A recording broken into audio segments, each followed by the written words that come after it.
आइए भड़ंग वाली माई के दरबार में आयल दुआरे वानी है देवी माई रौरा काया अपन का परिचय बताई चुमे के खाली हो पाव की चंचलना गोरखपुर जेकर घर वा नैया पर खुर्द हुए क्षेत्र जिला गुराजपुर सिंधुरिया जगह माई को समझ आगे तोहर महिमा आ जगह चौदह माई महिमा नाम से दूसरा सावन तो लिखो माई फूल माई को खिलाते हुए श्री चंचल जी महाराज ले ले लिखो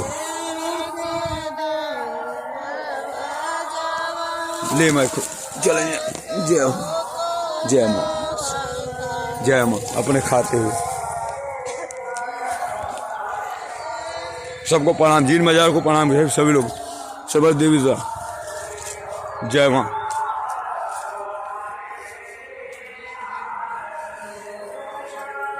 जय माता रे।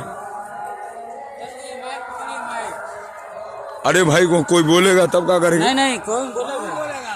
हाँ कौन बोलेगा? चलिए ठीक है।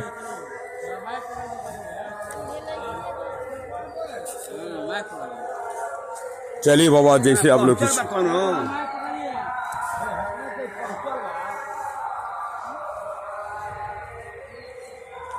सब पहुंचाने और सिद्धि कैले आ रही अचार मान चल रहे हम बड़ा अमली